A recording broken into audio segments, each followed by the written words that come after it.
Hello friends, आज से हम जीके की ऑनलाइन क्लास शुरू करने जा रहे हैं। इसमें हम सबसे पहले इतिहास को जानेंगे और इतिहास के बारे में बेसिक जानकारी सीखेंगे।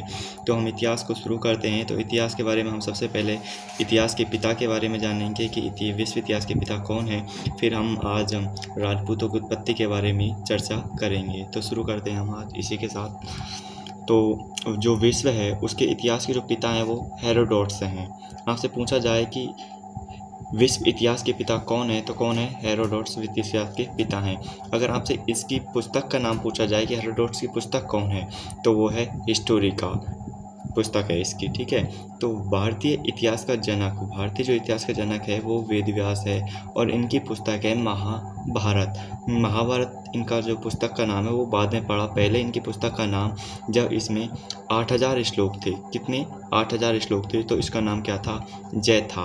और जब इस पुस्तक में 24,000 श्लोक हो गए तो होने पर इसका नाम भारत पड़ गया, और 1,00,000 श्लोक होने पर इसका नाम क्या पड़ गया? महाभारत पड़ा। अब आपसे पूछा जाए कि राजस्थान इतिहास के पिता कौन है, तो कौन है? Colonel James Tod. कौन है? कर्नल जेम्स टॉड राजस्थान इतिहास के पिता हैं।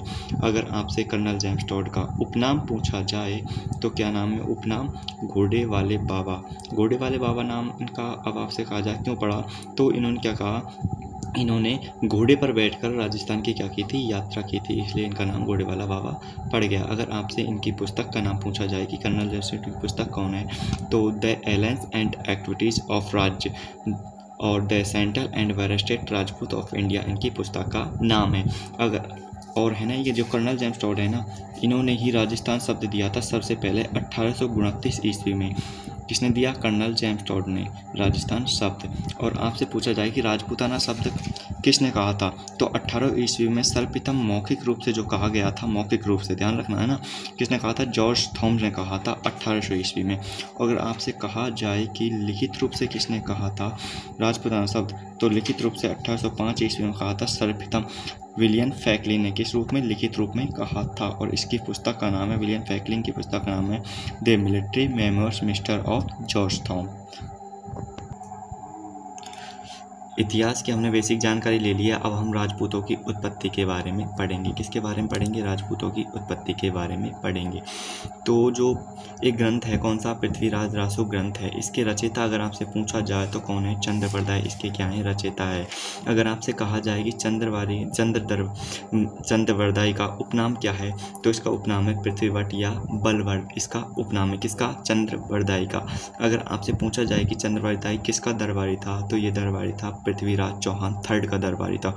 और पृथ्वीराज चौहान थर्ड और चंद्रवरदाय के बारे में कहा जाता है कि इनका जन्म एक साथ हुआ था और मृत्यु भी एक साथ ही हो गई। अब आपसे कहा जाए कि पृथ्वीराज रासो ग्रंथ को पूरा किसने किया, तो पूरा किया था जलगण ने। जो जलगण, अब आपसे कहा जाए कि जलगण कौन था, तो जलगण था चंद्रवरदाय का पुत्र। किसका? चंद्रवरदाय का क्या था? पुत्र था जलगण। और आपसे अगर पूछा जाए कि पृथ्वीराज रासो जो ग्रंथ है उसमें रस कौन सा है, तो कौन सा रस है? वीर रस है। पृथ्वीराज रासो में कौन सा रस है? वीर रस है। और पृथ्वीराज रासो है उसकी जो लोकप्रियता जो बताई है वो बताई है कर्नल जेम्स टॉड ने। कर्नल जेम्स टॉड ने पृथ्वीराज रासो ग्रंथ की क्या बताई है? लोकप्रियता बताई है। अब हम बात करते हैं पृथ्वीराज रासो ग्रंथ के अनुसार जो वशिष्ठ मुनि होता है, जो है ना, वो क्या करता है कि माउंट आबू पर्वत पर जाता है और क्या करता है? अग्नि यज्ञ करता है। और अग्नि यज्ञ करता है तो उससे क्या होता है कि 4 राजपूत योद्धाओं की क्या करता है? उत्पत्ति करता है। क्या करता है? 4 राजपूत योद्धाओं की क्या करता है? उत्पत्ति करता है ना। वो 4 राजपूत कौन होते हैं? प्रतिहार यानी कि गुर्जर, प्रतिहार परमान यानी पंबार, चालुक्य माने सोलंकी, और चाहेमान यानी चौहान होते हैं, ठीक है। इनकी करता है? उत्पत्ति करता है। और आपसे अब पटवारी की जो वो थी, क्या पेपर लगा था, उसमें एक क्वेश्चन आया था कि राजपूतों की उत्पत्ति अग्निकुंड से हुई है। इसमें इस मत को कौन कौन से विद्वान मानते हैं, तो आप इस बात को ध्यान रखना। इस मत को है ना, चंद्रवरदाय है, नैन्सी है, सूर्यमल मिश्र मानते हैं कि राजपूतों की उत्पत्ति किससे हुई है? अग्निकुंड से हुई है। मानते हैं, कौन कौन मानते हैं? चंद्रवरदाय, मूण, नैन्सी और सूर्यमल मिश्र, ठीक है। और जो कर्नल जेम्स टॉड है ना और के स्मिथ है ना, वो क्या करते हैं? राजपूतों के हमने शक, हुर्ण और कुषाण जैसी जो विदेशी जातियां हैं उनके क्या मानते हैं? वंशज मानते हैं। कौन? कर्नल जेम्स टॉड, के स्मिथ, ठीक है।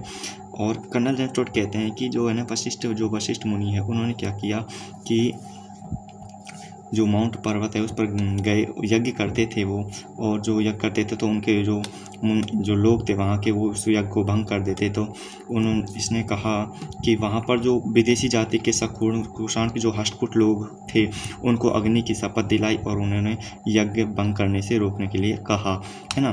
तो ऐसा कहा जाता है कर्नल जॉन स्टुअर्ट के द्वारा। पंडित गौरीशंकर हीराचंद ओझा और सीवी वैद्य है ना, जो राजपूतों को किसकी संतान मानते हैं? आर्यों की संतान मानते हैं। कौन? पंडित गौरीशंकर हीराचंद ओझा और सीवी वैद्य, ठीक है। और जो डॉक्टर दशरथ शर्मा हैं, डॉक्टर दशरथ शर्मा के अनुसार राजपूत कौन है? ब्राह्मण वंशी हैं। किसके अनुसार? डॉक्टर दशरथ शर्मा के अनुसार, ठीक है। और जो डॉक्टर गोपीनाथ शर्मा के अनुसार, यानी कि इसको GN शर्मा भी कहा जाता है, के अनुसार राजपूतों की जो उत्पत्ति हुई है वो चंद्रवंशी से मानते हैं, यानी कि राजपूत चंद्रवंशी हैं। कौन मानते हैं? डॉक्टर गोपीनाथ शर्मा मानते हैं। जयानक भट्ट और नैनचंद सूर्य है ना, जो राजपूतों की जो उत्पत्ति मानते हैं वो किससे मानते हैं? सूर्य वंशी से क्या मानते हैं? राजपूतों की उत्पत्ति मानते हैं।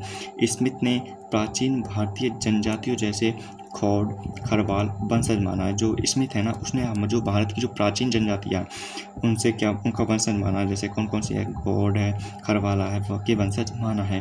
और डॉक्टर जो ईश्वर प्रसाद है, डॉक्टर DR भंडारक ने क्या माना है? इनको विदेशी माना है। विदेशी किसने माना है? डॉक्टर DR भंडारक ने, डॉक्टर ईश्वर प्रसाद ने, और किसने? कर्नल जेम्स स्टुअर्ट किक ने, ठीक है। कर्नल जेम्स स्टुअर्ट ने और किक ने भी इनको विदेशी माना है, ठीक है। और अब हमें ना अगली क्लास में क्या करेंगे कि अब राजपूत के बारे में पढ़ेंगे, राजपूतों के चौहान वंशों के बारे में हम अगली क्लास में पढ़ेंगे, ठीक है। नेक्स्ट वीडियो को देखना चाहिए।